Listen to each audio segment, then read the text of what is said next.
जय गुरु जी संकट जी, मेरे यूट्यूब चैनल गुरु जी 13 ब्लेसिंग पर आपका हार्दिक स्वागत है। जय गुरु जी, शुक्राना गुरु जी, आप सभी साथ संगत जी को जय गुरु जी। गुरु जी आप सभी पर मेहर बनाए रखें, सर्वदा भला सर्वदा भला। मैं आशा करती हूँ कि आप सभी स्वस्थ हो, मस्त हो। संगत जी, जैसे कि मैं आपके साथ में डेली गुरु जी की पावन पुस्तक दिव्य आभा के सत्संग शेयर कर रही हूँ।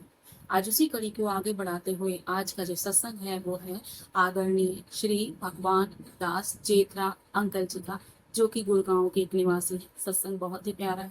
आप सभी जानते हैं जब हम गुरुजी से जुड़ते हैं तो गुरुजी हमारे जीवन में जब आते हैं तो हम अनेकों परेशानियों से घिरे होते हैं।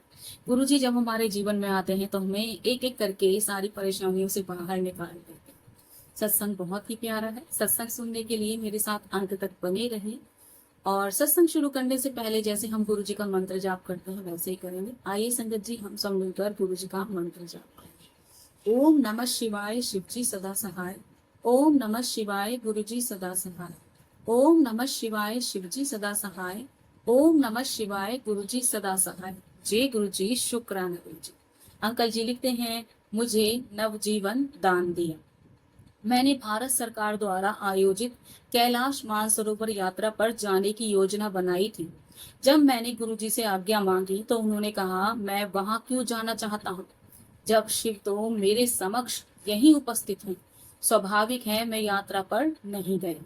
उस वर्ष यात्रा मार्ग पर अनेक भूस्खलन हुए, जिनमें 20 श्रद्धालुओं के दल उनके नीचे आ गए और उनमें से अनेकों की मृत्यु हो गई। गुरुजी को इस बात का पहले से ही आभास था और उन्होंने मुझे जाने से रोक दिया। बाद में वह बोले, देखो तुम्हारी जीवन रक्षा मैंने की। यहाँ पर अंकल जी कहते हैं कि एक बार अंकल जी ने मानसरोवर यात्रा के लिए प्रोग्राम बनाया था, उनकी जाने की इच्छा थी। तब उन्होंने गुरुजी से जाने की आज्ञा मांगी कि वो मानसरोवर की यात्रा पर जाना चाहते हैं। तब गुरुजी ने उनको पूछा कि तुम वहां क्यों जाना चाहते हो, साक्षात शिव तो तुम्हारे पास ही बैठे हैं। जब ये बात गुरुजी ने बोली तो अंकल जी ने वहां जाने का अपना जो विचार था वो रद्द कर दिया, कैंसिल कर दिया। अब क्या हुआ, थोड़े समय के बाद ही मीडिया के थ्रू उनको पता चला कि जो मानसरोवर की यात्रा के लिए जो ग्रुप निकले थे, आप सभी जानते हैं अलग अलग ग्रुप्स में डिवाइड कर दिए जाते हैं लोग, तो 20 श्रद्धालुओं का एक ग्रुप था। वो क्या हुआ, लैंड स्लाइडिंग के कारण जो वहां पर लैंड स्लाइडिंग हुई थी उनमें उनकी आकस्मिक मृत्यु हो गई और बहुत सारे लोगों अनेकों लोगों की मृत्यु हो गई थी। जब ये बात अंकल जी कहते हैं मुझे पता चली तो, और ये बात सब जग जाहिर है, गुरुजी तो पहले से ही जानते थे, वो तो जान ही जान है। कहते जब ये बात गुरुजी को उन्होंने बताई तो गुरुजी ने उनको बताया कि उन्होंने उनकी जीवन की रक्षा करी है, क्योंकि गुरुजी तो पहले से ही जानते थे अगर वो वहां जाते तो उनके साथ भी कुछ भी संभावना हो सकती थी। जय गुरुजी, शुक्राना गुरुजी। अंकल जी आगे लिखते हैं, उन्होंने एक बार पुनः मेरी रक्षा की। ऐसा नहीं था कि मानसरोवर यात्रा के कारण ही उनकी रक्षा की थी, नहीं, अनेकों अवसरों पर गुरुजी ने उनकी रक्षा की। उसी का वर्णन करते हैं, मुझे गंभीर हृदय रोग था और एंजियोग्राफी की सलाह दी गई थी। गुरुजी के निर्देश के अनुसार यह अखिल भारतीय आयुर्विज्ञान संस्थान में हुई। इस पद्धति में मुझे गहन सेवा केंद्र में ले जाया गया, क्योंकि मुझे शांत दिल का दौरा पड़ चुका था। दो रक्त धमनियां करीब करीब पूरी बंद हो चुकी थी और तीसरी 90% बंद थी। उसी दिन उपराह्न में मुझे फिर से दिल का दौरा पड़ा। गहन सेवा केंद्र में होने के कारण मेरा तुरंत उपचार हो गया। यदि मैं घर पर होता तो मेरे पास चिकित्सालय तक पहुंचने का समय ही नहीं होता। रात्रि 10 बजे बताया गया कि मेरे हृदय की बाईपास शल्य क्रिया उसी समय होनी आवश्यक है, पर दो कारणों से यह विपत्तिजनक है। प्रथम मेरे हृदय के अवरोधों के कारण और दूसरा मेरे रुधिर पतला करने की औषधियों के लगातार सेवन के कारण। मेरे परिवार के सदस्यों ने जब गुरुजी से उनकी कृपा का अनुग्रह किया तो वे बोले, चिकित्सकों को अपना कार्य करने दो, मेरे शरीर के अंदर का वह संभाल लेंगे। फिर उन्होंने ठीक वही किया। उसी रात को मेरे हृदय की शल्य चिकित्सा हुई। अंदर अत्यधिक रक्त प्रवाह और अन्य बाधाएं थी, पर गुरुजी की कृपा से सब सकुशल हो गए। अब वह समय बीत गया है और मैं बिल्कुल सामान्य हूँ। इसमें कोई दो राय नहीं है कि उन्होंने मुझे नया जीवन दान प्रदान किया। जय गुरु जी, शुक्राना गुरु जी। यह अंकल जी कहते हैं कि उनको, वो हार्ट रोगी थे, हार्ट पेशेंट थे, और उनकी एंजियोग्राफी की सलाह दी गई थी। आप सभी जानते हैं संगत जी कि जब हमारे दिल की जो नसें होती हैं, क्योंकि हमारा शरीर जो है ऊपर से ही हमारा ये चमड़ी का आवरण है, जो स्किन का आवरण है, इसके अंदर नसें बनी हुई हैं। हर नस कहीं ना कहीं जोड़ ज्वाइंट होती है, और सारी नसें जो होती हैं हमारे शरीर की, वो हमारे दिल को पंप करती हैं, और सर्कुलेट जो होता है हमारे दिल के साथ ही जुड़ा होता है सारी चीजों का, क्योंकि दिल ही हर अंग में आपको क्या करता है, ब्लड सप्लाई करता है। और किडनी का कार्य होता है उसको प्योरीफाई करना, उसको छानना, ब्लड को, गंदे रक्त को बाहर निकाल दिया जाता है, सब जानते हैं। और उसी तरीके से अंकल जी कहते हैं वो हार्ट रोगी थे, और उनको एंजियोग्राफी की सलाह दी गई थी। एंजियोग्राफी होती है तार के थ्रू, दो तरीके से होती है, क्योंकि बैलून के माध्यम से, जो कि शरीर में कट लगाकर, पहले तो थाइज में कट लगाकर वो तार डाला जाता था, फिर वो बैलून से नसों को फुलाया जाता था, तो उसमें कई लोगों की ब्लॉकेज खत्म हो जाती थी, लेकिन कईयों की ब्लॉकेज नहीं होती थी। तो एंजियोग्राफी के माध्यम से वो बैलून की माध्यम से वाल वगैरह के प्रयोग किया जाता है। किसी किसी की कम होती है और किसी की बहुत ज्यादा होती है। जैसे अंकल जी ने बताया, 2 धमनियां करीब करीब बंद थी और तीसरी 90% बंद थी, तो उस कंडीशन में बाईपास यानी कि ओपन हार्ट सर्जरी ही की जाती है। तो कहते हैं कि एम्स में उनका जो था ट्रीटमेंट चल रहा था, उनको आईसीयू में एडमिट किया गया। और क्यों आईसीयू में एडमिट किया गया? क्योंकि उनको शांत दिल का दौरा पड़ा था, साइलेंट उनको दौरा पड़ गया था, साइलेंट उनको हार्ट अटैक आ गया था, जिसके कारण उनको आईसीयू में एडमिट करा दिया गया। अंकल जी कहते हैं जब पता चला, टेस्ट वगैरह हुए, तो पता चला कि उनकी 2 धमनियां जो होती हैं शंकर जी, वो आर्टरी होती है जो खून की सप्लाई करती है। और कहते हैं 2 आर्टरी बंद थी और तीसरी आर्टरी में 90% था वो बंद थी, और 10% ही वो काम कर रही थी। तो उस कंडीशन में शल्य क्रिया यानी कि ओपन हार्ट सर्जरी उनको करवानी ही थी। अब ये बात जो है डॉक्टरों ने उनके परिवार को बताई, तो कहते कि शाम को ही उसी समय ही कर देनी चाहिए। अब रात के 10 बज रहे थे। अब वो कहते हैं कि कैसे होएगी? अब इनके सामने दूसरी समस्या खड़ी हो गई। वो कहते हैं ओपन, डॉक्टर कहते हैं ओपन हार्ट सर्जरी तो हम कर देंगे, लेकिन समस्या 2 तरह की हैं। पहली समस्या उन्होंने बताई कि उनके हृदय के अवरोधों के कारण, मतलब उनका जो इतनी ब्लॉकेज हो गई थी, उसमें डॉक्टर भी कई बार होते हैं कि अपनी तरफ से पूरी कोशिश करते हैं, लेकिन कहीं ना कहीं थोड़ी सी 1% चूक हो जाती है कि व्यक्ति का कुछ भी हो सकता है। दूसरा क्या था, रक्त पतला करने के लिए जो है उनको वो मेडिसिन ले रहे थे। आप सभी जानते हैं जो हार्ट पेशेंट होते हैं, उनके शरीर में जो ब्लॉकेज आनी शुरू हो जाती है, उसका मतलब होता है उनका जो रक्त होता है यानी कि ब्लड होता है, वो गाढ़ा होना शुरू हो जाता है। जब वो गाढ़ा होना शुरू हो जाता है, वो धीरे धीरे गिल्ट बन के वो जमा होना शुरू हो जाता है। और उसके बाद क्या होता है कि जब वो शरीर में रुक जाता है, और स्पेशली हार्ट में रुक जाता है, तो वो ध्वनियां जो आपकी आर्टरीज होती हैं वो ब्लॉक हो जाती है, बंद हो जाती है। अब इसी कारण से क्या था कि डॉक्टर जो है उनको खून पतला करने के लिए मेडिसिन देते हैं। डिस्प्रिन या एस्प्रिन करके मेडिसिन आती है, वो मेडिसिन दी जाती है ताकि उनका खून पतला होता रहे। और जब डॉक्टरों ने देखा कि बाईपास तो हम कर देंगे, लेकिन इस तरह की समस्याएं आ रही थी, उनका खून भी पतला था। जब खून पतला होता है तब डॉक्टर हाथ नहीं लगाते उस मरीज को। क्यों? क्योंकि खून अगर पतला है, उन्होंने कट किया, तो खून एकदम से धारा प्रवाहित होकर बह जाएगा, बहुत ज्यादा ब्लीडिंग हो जाएगी, तो डॉक्टर भी उसको उस कंडीशन में डरते हैं, तो थोड़ी सी देर के लिए वो करते हैं। अब यहाँ पर क्या था, अब इस तरह की समस्या आ रही थी। अब उन्होंने जब उनके परिवार को सारी चीज बताई डॉक्टरों ने, तो अब क्या था, परिवार के पास तो कुछ उपचार ही नहीं था, क्योंकि बाईपास सर्जरी ही लास्ट ऑप्शन था उनका। अब ये क्या बात हुई कि रात के समय भी उन्होंने गुरुजी से वार्तालाप किया, गुरुजी से कहा, तो गुरुजी ने कहा कि डॉक्टरों को अपना कार्य करने दो, सब ठीक होगा, डॉक्टरों को अपना कार्य करने दो, जो इंटरनल जो भी कुछ कार्य होगा मैं अपने आप देख लूंगा। मतलब गुरुजी वहीं से बैठे बैठे डॉक्टरों के थ्रू उनका ऑपरेशन कर रहे थे, क्योंकि गुरुजी की नजर हर किसी पर होती थी। और आपको पता ही है, जब हम किसी गुरु को मानते हैं तो अपना सर्व उनको निछावर कर देते हैं, तो वह हमारा हाथ पकड़ लेते हैं, सारे कार्य वो खुद ही करते चलते हैं, हमारा उसमें कोई भी रोल नहीं होता। अब वो कहते हैं कि इस बात को कहते हैं कि जब ये बाद में उनका ऑपरेशन हुआ, वो सक्सेसफुल हुआ और सब कुछ ठीक हो गया, और कहते हैं अंकल जी उस समय को काफी समय बीत गया, मैं बिल्कुल स्वस्थ हूँ, और गुरु जी से जब मिला तो गुरु जी ने ही मुझे नया जीवन दान दिया था। जय गुरु जी, शुक्राना गुरु जी। अंकल जी एक और घटना बताते हैं, तीसरा अवसर बताते हैं। एक तीसरा अवसर यह आया कि 31 दिसंबर 2006 को मैं हर वर्ष की भांति बड़े मंदिर में, जैसे मंदिर में हर वर्ष की भांति आयोजन था। देर रात में जैसे संगत के जाने के लिए गुरुजी से आज्ञा लेनी आरंभ कर दी। उन्होंने मेरे परिवार के सदस्यों को तो जाने की अनुमति दे दी, पर मुझे रोक लिया।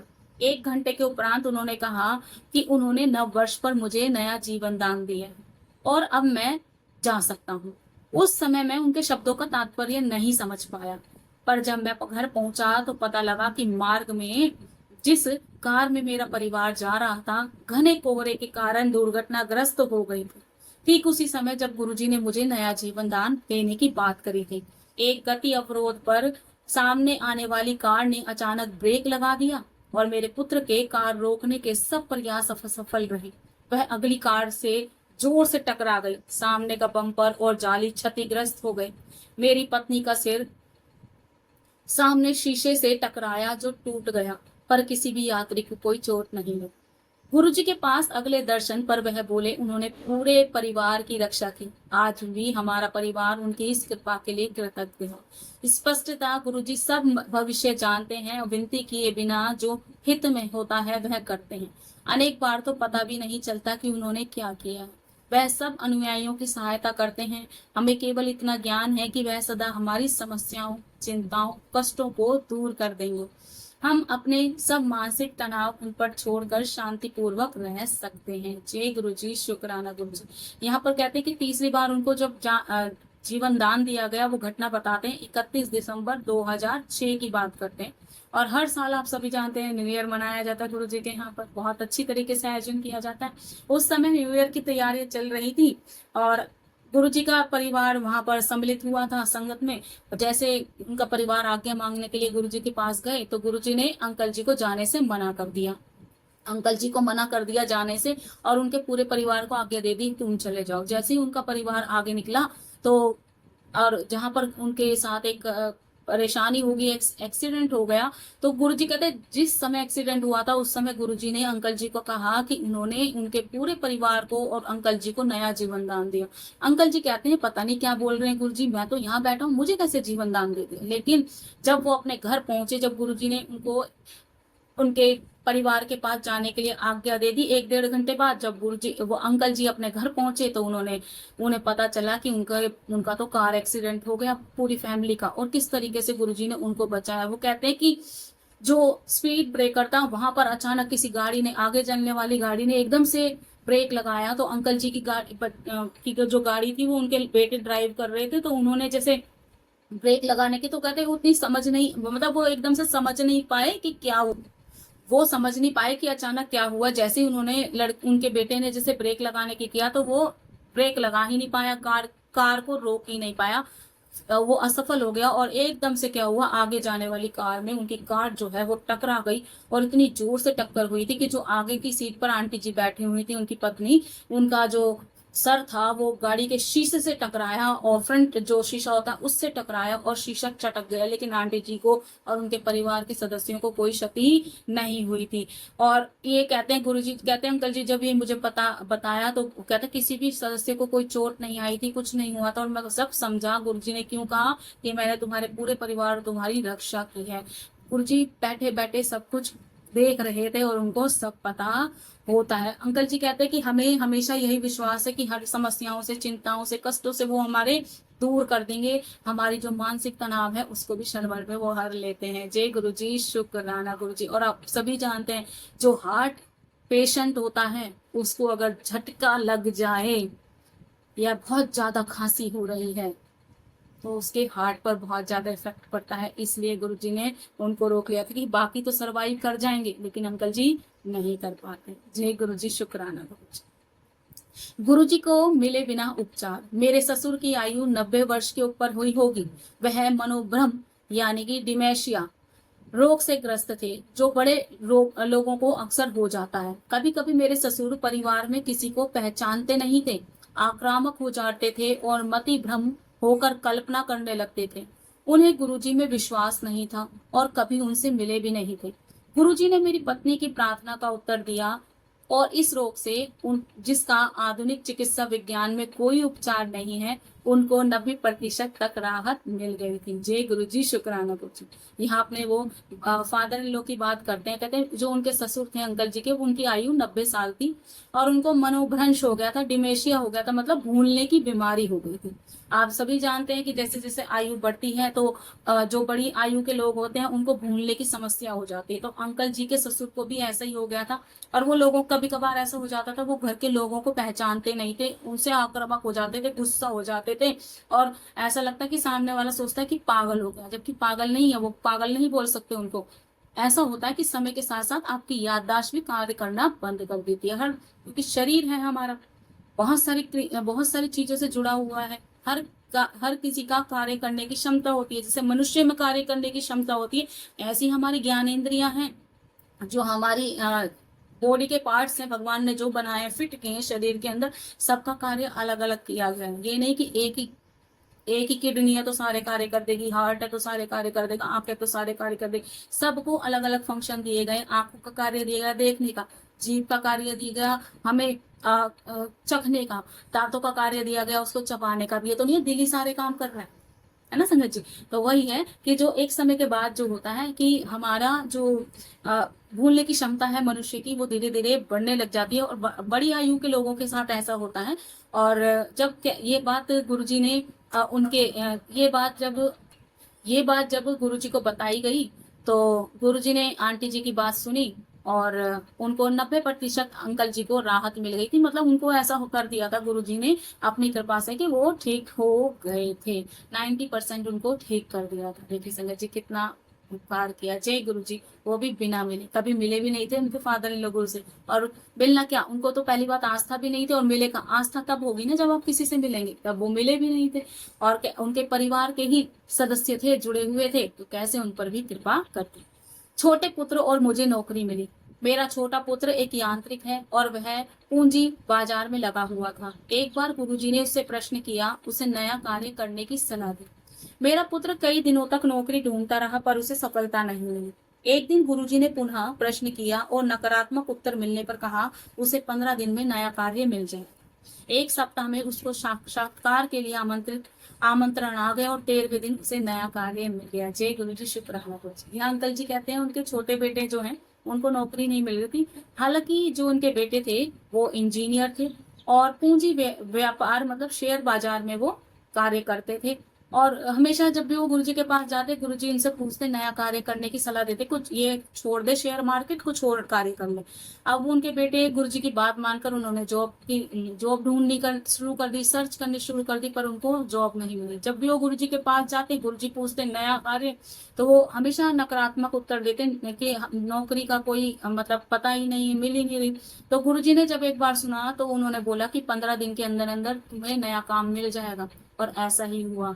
एक सप्ताह के बाद अंकल जी ने अपने साक्षात्कार इंटरव्यू देते रहे कहीं ना कहीं। तो एक इंटरव्यू का उनको आमंत्रण आया, उनको बुलाया गया और 13 दिन के अंदर अंदर उनका सिलेक्शन हो गया। जय गुरु जी, शुक्राना गुरु जी। अंकल जी आगे लिखते हैं, 6 वर्ष पूर्व मैं योजना आयोग से सेवानिवृत्त हुआ था। उसके बाद मैं कुछ कार्य करना चाहता था पर मुझे कोई अच्छा कार्य नहीं मिल रहा था। गुरुजी ने कुछ अवसरों पर सुझाव दिया कि मैं किसी अच्छी संस्था में सलाहकार का काम कर लूं। मैं अच्छे कार्य की खोज में लगा था। एक दिन अचानक एक पुराने मित्र मिले जिन्होंने एकदम मुझे मेरी पसंद का कार्य दे दिया। संयोग से यह गुरुजी की महासमाधि के उपरांत हुआ। इससे यही सिद्ध होता है कि गुरुजी अभी भी हमारे साथ हैं और हमारी सहायता कर रहे हैं। जय गुरु जी, शुक्राना गुरु जी। अंकल जी कहते हैं कि अंकल जी जब रिटायर हुए और 6 साल के पहले की बात करते हैं कि वो 6 साल पहले किस योजना आयोग में काम करते थे। प्लानिंग होती है, जिस तरीके से बजट वगैरह बनते हैं और उसमें कार्य किए जाते हैं, तो ऐसे ऑफिस में कार्य करते थे और वो रिटायर हो चुके थे वहां से।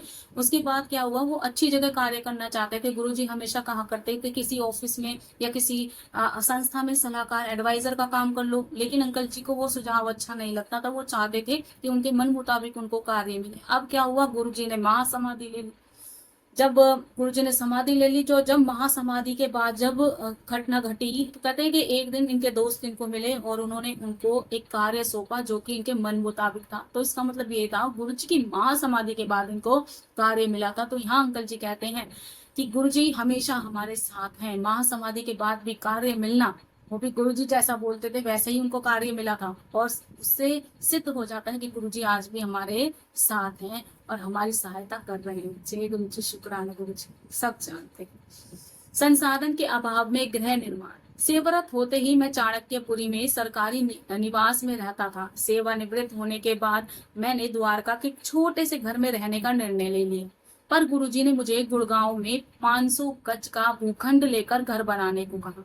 उनसे बार बार निवेदन करने पर उन्होंने 360 गज का छोटा भूखंड लेने को कहा। आर्थिक अथवा शारीरिक रूप से मेरी इतनी सामर्थ्य नहीं थी कि मैं ऐसा कर सकूं, पर जब निर्माण आरंभ हुआ तो उन्होंने मुझे अपनी भूल का पता लगा। गुरुजी की दया निर्माण कार्य में विदित थी। जब भी धन की आवश्यकता पड़ती वह मिल ही जाता था। इस संदर्भ में दो दृष्टांत पर्याप्त हैं। सामान्यतः बैंक सेवानिवृत्त लोगों को ऋण नहीं देना चाहते, पर मुझे बैंक के अधिकारियों ने स्वयं ऋण देने की बात कही और बिना किसी कठिनाई के वह मुझे मिल भी गया। हमारी पैतृक संपत्ति थी, वे मेरे भाई बहनों में मतभेद था और ऐसा प्रतीत होता था कि वह कभी मिट नहीं पाएंगे। एक दिन जब मैं बड़े मंदिर में था, मेरी बहन ने फोन किया और कहा सब मतभेद समाप्त हो गए हैं, एक खरीदार मिल गया है और मुझे पहली किश्त अगले दिन मिल जाएगी। इस प्रकार गुरुजी की कृपा से कभी भी धन की कमी हुई ही नहीं। जय गुरु जी, शुक्राना गुरु जी। यहाँ अंकल जी कहते हैं कि एक बार गुरुजी ने उनको बोला था कि 500 गज का भूखंड ले लो। अब अंकल जी रिटायर हो गए थे। कहते रिटायर होने से पूर्व चाणक्यपुरी जो कि सरकारी निवास का क्षेत्र है, बहुत सारे ऑफिस हैं वहां पर, तो वहां पर जो है स्टाफ क्वार्टर मिला हुआ था चाणक्यपुरी में अंकल जी को, तो वो स्टाफ क्वार्टर में रहते थे जब वो जॉब करते थे। अब वो रिटायर हो गए तो उन्होंने सोचा कि द्वारका में एक छोटा सा घर ले लिया जाए। अब गुरुजी ने उनको बोला कि नहीं, द्वारका में नहीं जाना, तुम्हें गुड़गांव में ही घर लेना, और वो भी 500 गज की जमीन में। अब अंकल जी बड़े परेशान, कहते हैं मेरी तो इतनी जमा पूंजी भी नहीं थी, मैं तो रिटायर भी हो चुका था और मेरे पास तो इतना सामर्थ्य नहीं था, पैसा भी नहीं था, और साथ में शारीरिक रूप से भी वो फिट नहीं थे, क्योंकि हार्ट पेशेंट है और हार्ट पेशेंट को इतना अप डाउन करना भी ठीक नहीं होता।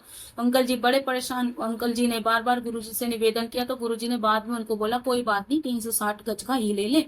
लेकिन गुरुजी की कृपा से ही उन्होंने गुड़गांव में वह जमीन ली, और उसमें जब जैसे कार्यभार उसका संभाला गया तो कहते जब जब धन की आवश्यकता पड़ती थी तो मिल जाता था। उन्होंने दो चीजें बताई। कहते जब रिटायर हो जाता है कोई व्यक्ति तो बैंक उसको कभी भी लोन नहीं देता है, लेकिन यहाँ पर अंकल जी को इजीली लोन मिल गया था। दूसरा उन्होंने बताया कि उनकी पैतृक भूमि थी, जो उनके दादा लाई जमीन थी, कहते उस पर लड़ाई झगड़ा थे उनके भाई का, बहनों का, और बहुत सारे लोगों का, मतलब उनके घर परिवार के लोगों का, उनके भाई बहनों का मतभेद चल रहा था प्रॉपर्टी पर, वो बेच नहीं रहे थे या जो कुछ भी था। अब वो कहते कि एक दिन ये गुरुजी के मंदिर में पहुंचे हुए थे अंकल जी, तो उनकी बहन ने कॉल करके उनको बताया कि जो प्रॉपर्टी पर विवाद था वो खत्म हो गया है और जो पैसा आएगा वो तुम्हें मिल जाएगा। जय गुरु जी, शुक्राना गुरु जी। जय जय गुरु जी। कैसे गुरु जी ने उनकी सारी परेशानियां दूर कर दी थी। रोग से पहले उसका निदान। गुरु जी ने मेरी पत्नी को ताम्र लोटा लाने को कहा। हम चकित रह गए, क्योंकि मेरी पत्नी की बढ़ती आयु की समस्याओं, कोलेस्ट्रॉल और यूरिन अम्ल के अन्यथा और कुछ नहीं था। पर हमने गुरुजी के निर्देशों का पालन किया। गुरुजी द्वारा अभिमंत्रित ताम्र लोटे से मेरी पत्नी ने प्रतिदिन जल पीना आरंभ किया। कुछ दिन बाद वह रोगग्रस्त हो गई। परीक्षणों से ज्ञात हुआ कि यद्यपि उसके हीमोग्लोबिन में सुधार हुआ था, पर कोलेस्ट्रॉल और यूरिक अम्ल में गिरावट आ गई थी। इतने अच्छे परिणाम तो पहले 40 वर्ष में कभी नहीं आए थे। तत्पश्चात वह शीघ्र स्वस्थ भी हो गई। स्पष्ट है कि गुरुजी को उसके रोग का पूर्वाभास था और उन्होंने उसे पहले ही ठीक कर दिया था। यहाँ अंकल जी कहते हैं कि रोग से पहले ही गुरुजी ने उसका निदान कर दिया था। बताते हैं जो उनकी पत्नी है, उनकी आयु जैसे बढ़ रही थी तो अनेक समस्याएं लग जाती हैं। आयु बढ़ते के साथ 40 के बाद आपकी बॉडी में बहुत सारे चेंजेस आते हैं, बदलाव आते हैं, जिसके कारण आपको बहुत सारी बीमारियां घेर लेती हैं। कोलेस्ट्रॉल बढ़ जाता है, आपका यूरिक एसिड बढ़ जाता है। तो वही सारी चीजें आंटी जी के भी साथ थी। अचानक गुरुजी ने, जब ये आंटी जी गुरुजी के दर्शन करने के लिए गई थी, तो आंटी जी को गुरुजी ने बोला कि ताम्र लोटा लेकर आना। अब उनके घर में सब परेशान कि ये तो पीड़ाएं जो है, समस्याएं जो है, ये तो एज के साथ साथ होती रहती हैं, उसको तो इतनी गंभीर बीमारी नहीं है। लेकिन गुरुजी ने ताम्र लोटा क्यों मंगाया? क्योंकि ताम्र लोटा तो कैंसर जैसे रोगियों के लिए, हार्ट पेशेंट रोगियों के लिए और बहुत सारी पीड़ा सी होती थी उनके लिए मंगाया जाता है। लेकिन ऐसे गुरुजी ने उनको बोला तो वो ताम्र लोटा लेकर पहुंची। अब जैसे गुरुजी ने बताया वैसे ही वो उसका यूज करने लगी आंटी जी। थोड़े समय के बाद उनका जो था टेस्ट हुए तो उनमें जो उनका हीमोग्लोबिन था जो बिगड़ा हुआ था, कोलेस्ट्रॉल की मात्रा जो थी, यूरिक एसिड जो था, वो धीरे धीरे सारी चीजों में गिरावट आनी शुरू हो गई। वो कहते हैं कि 40 साल में कभी ऐसा नहीं हुआ था। मतलब आगे जाकर उनको समस्या होती तो गुरुजी ने वो समस्याएं उस ताम्र लोटे से ही खत्म कर दी थी। गुरुजी पहले से ही जानते थे उनको क्या रोग है और आने वाले समय में क्या हो सकता है। तो यहीं से आप अंदाजा लगा लीजिए। संगत जी, गुरुजी जान ही जान है। जय गुरुजी। अंकल जी आगे लिखते हैं, मधुमेह का मीठा उपचार। मेरी माँ जो 70 वर्ष से ऊपर थी, मधुमेह रोग से पीड़ित थी। उन्हें रोज इंसुलिन इंजेक्शन लेना पड़ता था। इसके अलावा हृदय और यकृत की समस्याएं थी, गठिया और अपचन भी थे। वास्तव में वे गुरुजी के पास जाने की अभिलाषा रखते हुए भी आने का साहस नहीं जुटा पाती थी, क्योंकि संगत में पृथ्वी पर बैठना पड़ता था। परिवार के बार बार कहने पर उन्होंने आना आरंभ कर दिया। पहले दिन ही गुरुजी ने उनको मुट्ठी भरकर बर्फी दी। मधुमेह का विचार कर उन्होंने थोड़ा सा खाकर शेष बच्चों के लिए रख ली। इतनी बड़ी सभा में गुरुजी के लिए यह देख पाना संभव नहीं था, पर गुरुजी तो अंतर्यामी हैं और सब देख सुन सकते हैं। उन्होंने उन्हें बुलाकर पहले से भी अधिक बर्फी देकर कहा संगत में ही समाप्त करने को कहा। उन्होंने वैसा ही किया और कुछ दिनों के उपरांत चिकित्सकों ने उनके मधुमेह में आश्चर्यजनक सुधार देखे। उनके इंसुलिन इंजेक्शन बंद कर दिए गए और चिकित्सा विज्ञान में ऐसा संभवतः कर भी नहीं हुआ होगा, पर जैसा कहते हैं कि गुरुजी की दया वहां पर आरंभ होती है जहां चिकित्सा विज्ञान असफल हो जाता है। उनके गठिया में भी सुधार आया और ऐसा ही हृदय रोग में भी हुआ। वह अब घंटों अपने पैर मोड़कर बैठ सकती थी। उनके हृदय की औषधियां भी कम कर दी गई थी। यह सब गुरुजी को उनकी स्थिति बिना बताए हुआ। इसमें कोई संशय नहीं है कि गुरुजी हर स्थान पर हैं। उन्हें बिना बताए उन्हें सबका ज्ञान है और सब करने में सक्षम है। वह अपने अनुयायियों के हित में जो भी हो वह स्वयं कर देते हैं। जय गुरुजी, शुक्राना गुरुजी। यहाँ वो कहते हैं उनकी जो माँ थी अंकल जी की, वो 70 साल की एक लेडी थी और उनको जो था डायबिटीज था और इतना डायबिटीज था कि उनको इंसुलिन के इंजेक्शन लगते थे। अब क्या हुआ, वो गुरुजी के पास हमेशा जाना चाहती थी। आज साथ में और भी परेशानियां थी, हृदय से रिलेटेड थी, लीवर से रिलेटेड थी, गठिया भी था और खाना भी हजम नहीं होता था। बहुत सारी परेशानियां, जैसे जैसे उम्र बढ़ती है वैसे ही थी अंकल आंटी जी को। अब वो गुरुजी के पास जाना चाहती थी, लेकिन क्या होता था उस समय जो संगत थी वो जमीन पर बैठा करती। अब आंटी जी तो नहीं बैठ सकती थी। अब वो परेशान, वो जाना चाहती थी लेकिन बहुत से प्रयासों के बाद वो उनको ले जाया गया। जब ले जाया गया तो गुरुजी ने वो जो है जिनको शुगर है, गुरुजी ने उनको मुट्ठी भरकर बर्फी दे दी। अब मुट्ठी भरकर बर्फी दी तो उन्होंने इधर उधर देखा। उन्होंने आंटी ने इधर उधर देखकर वो क्या क्या कुछ ये सोचकर कि भाई मुझे तो शुगर है और गुरुजी ने तो मुझे बर्फी दे दी। उन्होंने थोड़ी बहुत खाई और बाकी उन्होंने बच्चों के लिए रख दी। अब क्या था, गुरुजी तो जान ही जाने। वो कहती इतनी भीड़ थी, संगत बहुत सारी बैठी थी और गुरुजी हर किसी पर नजर रखें। आंटी जी ने सोचा ऐसा थोड़ी हो सकता है, लेकिन गुरुजी तो हर किसी पर नजर रखते थे। अंकल जी ने गुरु जी ने आंटी जी को अपने पास दोबारा बुला लिया और फिर उनको जितनी पहले मिठाई दी थी उससे दुगनी उनको मिठाई दी और कहा अभी बैठकर संगत में खानी है, और अपने सामने बैठाकर पूरी की पूरी मिठाई खिलाई। अब आंटी जी तो अंदर से डर रही थी कि भैया अब तो स्वाहा ही हो जाएगा, अब तो कुछ नहीं होने वाला, क्योंकि जो इंसुलिन के इंजेक्शन ले रहा है उनको कितनी हाई शुगर है। अब गुरुजी तो मिठाई दे रहे हैं, अब वो बड़ी परेशान। उन्होंने फिर भी वो मिठाई जो थी गुरुजी की दी हुई बर्फी वो खा ली। अब क्या हुआ, जब नेक्स्ट टाइम उनका जब टेस्ट कराया गया मधुमेह का, तो उन्होंने देखा शुगर का जो टेस्ट कराया गया वो बिल्कुल ठीक आया और जो उनके इंसुलिन के इंजेक्शन थे वो भी बंद कर दिए। डॉक्टरों ने एडवाइस दी कि अब इंसुलिन के इंजेक्शन देने की आवश्यकता नहीं है और धीरे धीरे उनका शुगर भी ठीक हो गया। और गुरुजी की कृपा से वो जितने भी डॉक्टर थे सबके डॉक्टरी गुरुजी ने फेल कर दी और जो उनके गठिए का जो दर्द था उसमें भी सुधार आया। और कहते हैं डॉक्टर ये तो अचंभे की बात है, ऐसा तो कभी उन्होंने सोचा भी नहीं था और देखा भी नहीं, लेकिन ये पहली बार ऐसा हुआ था। आगे कहते हैं कि अब वो घंटों घंटों जमीन पर पैर फोल्ड करके बैठ जाती है, जो कभी जमीन पर बैठ नहीं सकती थी। अब वो पैर मोड़कर जमीन पर बैठ जाती हैं और उनकी सारी की सारी दवाइयां गुरुजी ने बंद कर दी। जय गुरुजी, शुक्राना गुरुजी। और अब सभी जानते हैं गुरुजी बिन बोलिए सब कुछ जानते हैं, उनको कुछ भी कहने की आवश्यकता नहीं है, वो अपने भक्त की पीड़ा को जानते हैं। कहते हैं ना, बिन बोलिया सब कुछ जानता। बहुत ही प्यारा सत्संग था अंकल जी का। और मैं कहती हूँ जिस तरीके से गुरु जी ने उन अंकल के परिवार पर कृपा की, ऐसे ही सभी देखने वालों पर और मुझ पर भी अपनी कृपा बनाए रखना प्रभु, अपनी मेहर बनाए रखना। हम गलत रास्ते पे चले तो हमें सही रास्ता दिखाना, सद्बुद्धि देना। जय गुरु जी, शुक्राना गुरु जी। और मैं आज अपनी वाणी को यहीं विराम दूंगी। जय जय गुरु जी।